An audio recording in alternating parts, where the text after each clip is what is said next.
I'm Lea Cullen Boyer. I'm the artistic manager for Jeff Boyer Productions. We do family entertainment, bubble shows and science shows for kids of all ages. And so your role is to represent that one organization and artist exclusively. Yep, just the one. Do you attend a PAE every year? This is my first time at PAE. Oh, really? Well, have you attended some of the other conferences? Lots, yeah, lots of other conferences. So how's PAE working out for you? It's wonderful. I'm really having a terrific experience here. It's really easy to get to. The place is really nice. Everything's set up well. The booths are beautiful. It's just really good. And there's lots of people kind of more relaxed, moving through the marketplace. There's lots of networking opportunities that are more casual, and I like that a lot. I'm really more of a people person in terms of chatting rather than sort of sales. So for me, that really works. So you feel as if while a first-time person that maybe hasn't attended other conferences either might be somewhat concerned as to what's it going to be like when I get there. Will people welcome me? Do you, as a first-timer, you feel quite welcomed by everyone and friendly? Oh, yeah. Yeah. Oh, definitely. I've been to a lot of the bigger conferences, and several times each, and I find that it's a little hectic. I get a little lost in the sauce, and I have to kind of be a little more assertive to be noticed there. Here, it's very relaxed. People are very open. I do see people that I know from other events, but I've also met, for the first time, gosh, scores of people, and we have great conversations. I loved sitting, we had luncheon where there was no showcase, and it was fantastic because I actually got to talk to somebody who sat next to me, and I got to talk to the whole luncheon. I didn't have to stop and kind of have that uncomfortable sitting next to somebody you don't really know and you're watching a showcase going. So anyway, but it was really great. It's been really warm and welcoming. Yeah, fantastic.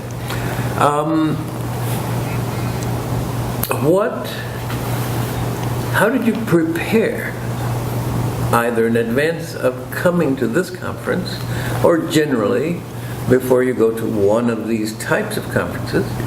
And then once you're there, what are some of the things that are most important for you to stay focused on and doing while you're there?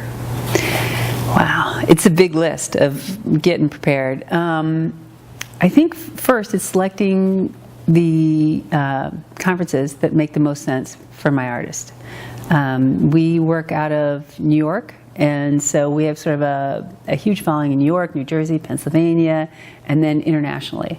And we tour internationally, but it's not as big a market as we have locally. So we had to define which market is the one we want to start with. And since we're really well established there, we thought we'd sort of tip our toe into the water in Florida and see what's here. There's a lot of great theaters. There's a lot of really wonderful attributes about Florida in and of itself. The Florida presenters are an amazing organization, and so there's a lot of pluses to Florida. The Florida Arts Council, they're amazing. There's all these really great resources here. So we thought that was a great match for us.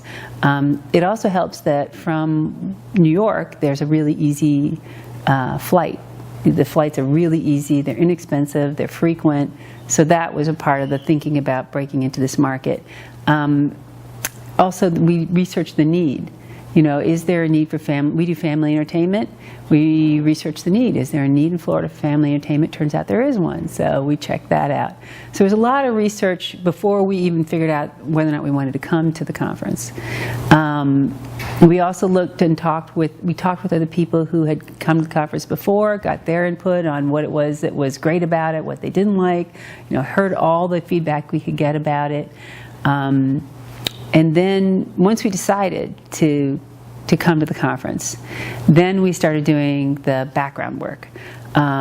We researched local theaters in the state and in around the surrounding states. We got the list of presenters, and we went through each and every one and said, is this a possible match? Is this not a possible match? And we did the homework. We didn't broadcast our email promotion to everybody, because the people we do family entertainment, somebody who's doing classical music and that's all they do, or dance, that's all they present, they don't want to see our email across their table, and we'd prefer not to do that to them. So we narrowed down the list to ones that are appropriate, and then we reached out to them particularly. We went to their website. We saw if what they were showing was a match for what we were doing. We went to the size of their venue to see if that was a match for what we do. We did a lot of research first before reaching out to anybody. And then we discovered who the right person was to reach out to, and made a personal outreach to them. But we didn't badger. And as I've gotten badgering bad, as I've gotten here and met a lot of those people who I reached out to, if they didn't return my call or didn't return my email because I chose one or the other depending on what the outreach preference was for them on the PAE presenters list. When I saw them walk through the marketplace, if they stopped to talk to me, I would say, oh, Ann, I know you. I just sent you an email. And we'd have a conversation about what I sent to her. And although she had 40 emails a day from people, and obviously mine was just one among many, and it really wasn't something she had time to look at, I knew her name. I'd seen her. I'd reached out to her. And when she came to my booth, I was like, this is the woman from, XYZ, whatever the house was. And we could have a conversation that I would be somewhat informed about. So that was the research. After doing all this research on Florida specifically for this conference, many of the presenters I've met have been from the surrounding states: Louisiana, Kentucky, Tennessee. I've met Florida presenters and they were wonderful, but I've also met this huge number of presenters from other places, and some of the surprises for me have been how absolutely wonderful and available and possible it is to reach out to further parts of the region. This helps a lot because my artist really likes to tour and route and loves being on the road and going to different places. So this is a fantastic opportunity. We also really like, since we do international touring, we really like to have different cultures and different ways of doing things. And some of the places in the South are just a new and really wonderful opportunity for that. There's these communities of people that we've always wanted to be involved with and serve and be a part of, and now you get a chance, which was a great surprise at the conference.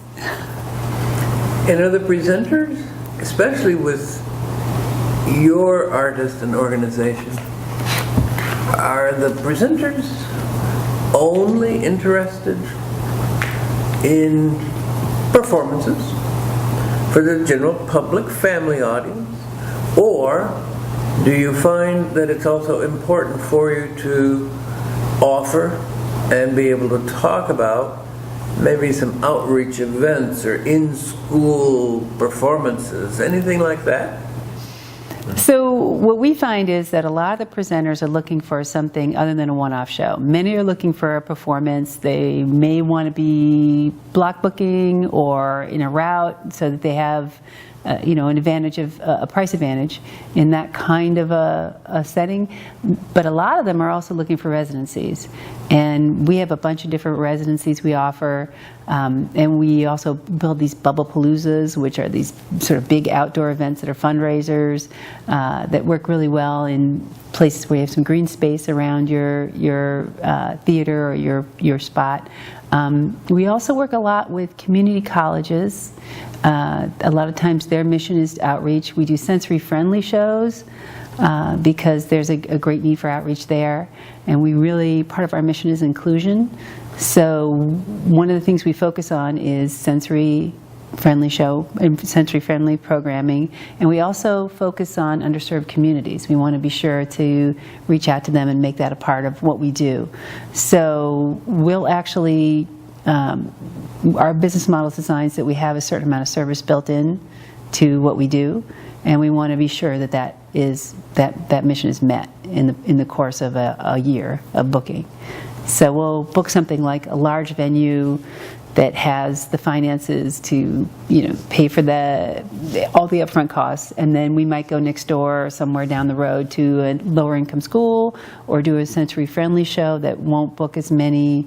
They can't book, because of the nature of it, can't book as many people at one time in the theater, and we'll do that for a lower cost because we want to build that service into our work. It's really important. And what's a sensory friendly show? Sensory-friendly shows are designed for people who have sensory issues or sensory sensitivities. People who are on the spectrum for autism fall into that category frequently. People who have sensory integration issues fall into that category. And a lot of times these audiences are left out of programs and shows and theaters in general, and their families, especially for children, their families are left out of social situations because of the nature of those sensitivities and reactions to those sensitivities. Reactions from the community can be occasionally ill-informed. And so when we can put together a sensory-friendly show that's designed with lighting cues that fit, that has a tip sheet so that people will know what's coming next. The performance is adapted in terms of interactions with people. There's a lot of pieces to it that make it possible for people with sensory integration issues to be a part of it. We frequently work with a nonprofit like Sensory Friendly Spaces out of New Jersey. They're fantastic. And there are other nonprofits all over. There's one in Florida that's really great, OCA. And we haven't worked with OCA, but we've heard a lot about them. So I recommend them just based on their reputation.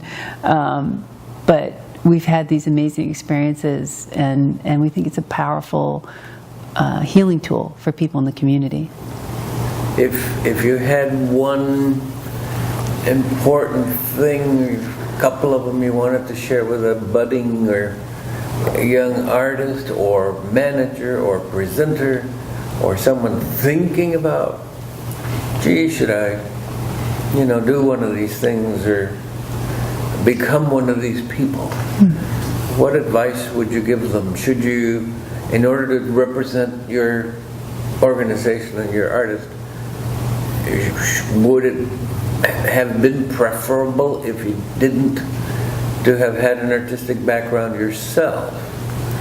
Is it important to be able to do graphic design yourself to save money?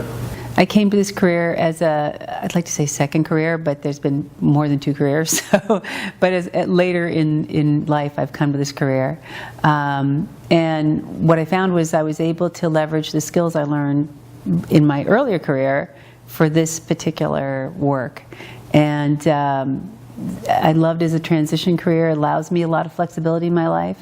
It's very demanding, but it allows a lot of flexibility. And that really works in my world. I also think one of the things that I learned in my other careers was collaboration and working in tandem with people and being a part of, and the tremendous importance of that. So I would recommend to anybody who is thinking about this field to really reach out to NAPAMA, if you're an agent, or other presenter organizations or artist organizations, to just become a part of.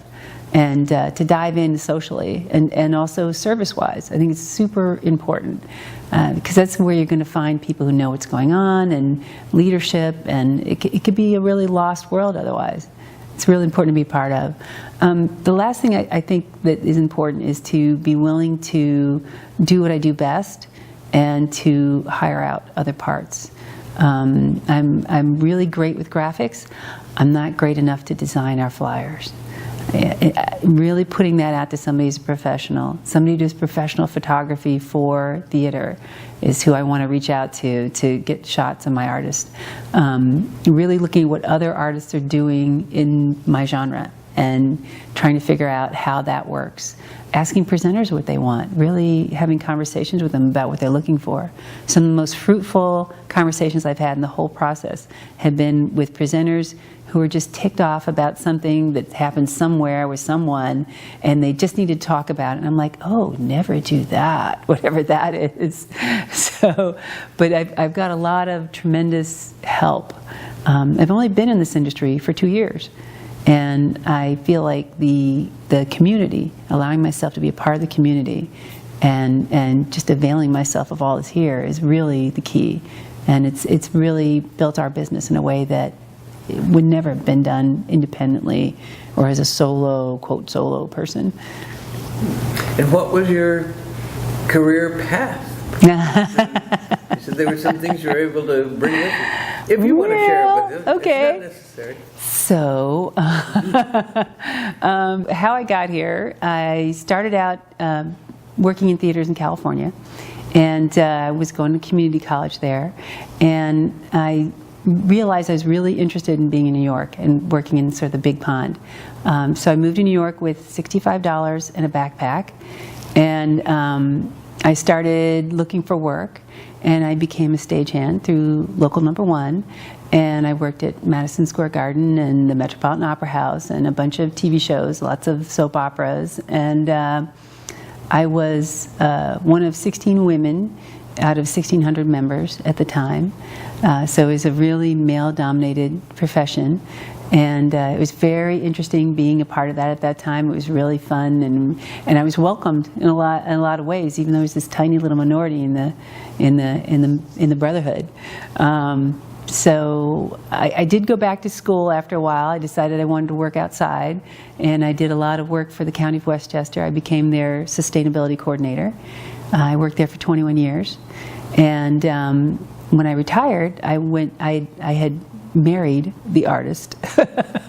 So now my husband was my client as an artist manager, which has a lot of ups and downs. It's a very intensive relationship, something to think about if that's who you're actually going to represent. So I became an artist manager for him and just leveraged the skills that I put together being a sustainability coordinator for his business. And I brought those skills through, and that's how I ended up here. And he had not had other representation prior to your stepping in? No, Wow. no. No, and there were some amazing things because many artists are great managers and some are just great artists and not necessarily great managers. So there was a little bit of housekeeping to do in the business when I showed up, and I could bring my skills to that. And it really helped. It really changed the dynamics of the business. And while my husband's an amazing businessman and very smart and very personable, he didn't have some of the background skills that I had from working in the government position. So bringing that collaboration to the family business was really a positive for us. We also travel together in this process. Like I'm here alone this time for PAE, but frequently go to conferences together. He tours a lot more than I do, but I'll go along on the road with him if he's going somewhere interesting. Like this winter we went to Doha. We've been to Mexico, we've been in Texas and other parts of the world, Indiana, which is where I'm from. So of course I went there, and so I get to move around with him on select tours, and I find that to be really enjoyable and fun. I was here for about an hour before I figured out that we desperately needed him to showcase here next year. I was like, oh, definitely showcase at PAE. I saw the stage for the juried showcase, and I immediately realized that we need to do whatever it takes to be competitive enough on marketing and whatever it takes to be chosen as a juried showcase member in some year coming. And we realized right away that was something that would really, really work. There's also independent showcases here, and we've worked with some of the people who promote those particular venues within the conference, and we love them. And we've worked with them in bigger conferences and other places, and we realized that whether we attain a juried showcase spot or not, we'll definitely showcase somewhere here next year. Oh, absolutely. So if an artist goes to consider doing a showcase, about how long is the average performance of a showcase, performance time? The average slot for showcase time is about 20 minutes, and that includes loading on the stage and loading off the stage. So your actual real performance time, probably like 15 to 16 minutes. So if you're an artist or an artist manager, I would highly recommend that you start in the middle of your performance. Start with your best stuff, your biggest bang, whatever it is that you think is the best part of your performance. Some people, the arc of the performance, we start here, we're going, no. Start with the finale because that's all they're going to see. So it's important. What would it take for, let's say, a self-represented artist that is thinking of coming, they've never been to one of these, what sorts of fees, no specific numbers, but what sorts of fees are involved in being able to come, do a job, do a good job, and then go home? Well, we budget each year. We budget for the showcases, and our budget, depending on the showcase and whether we're going together, whether you're showcasing, whether I'm going solo to represent the company, our budget for each showcase is minimally $2,500, and it can go from there to like $5,000. That's kind of the budget range we're working with right now, which I consider to be a fairly lean budget. I think because he's a solo act, and because I'm the only other person here in the representation, that we can do that kind of a lean promotion. So costs of attending a conference or being participant in the conference include membership in those places where you need one, not PAE because they don't have a membership. Cost, which is nice to add, that's a great benefit. Cost of the conference, cost of the flight, cost of the hotel, cost of ground transportation, cost of meals, showcase costs, exhibit floor costs, because usually there's an attendance cost and there's an exhibit floor cost, and sometimes, well, when you buy an exhibit booth, generally it's blended in, but you could actually attend and not have an exhibit booth. I don't recommend that. It's not something, if you're an artist or an artist manager, I don't recommend that. I think it takes away from your viability as a business. I think it's important to have the booth. I don't think there's generally ethics rules about conducting business. So trying to conduct business, as kind of some of these floating around there, doesn't always work. So we've always gotten a booth, and we've always just done the full membership thing. It's important because the groups that pay for the groups who we're paying for the groups who we're paying the booth fee to are the groups that are supporting us and making sure that all this happens. So it's important that the money flows both ways. It's really important.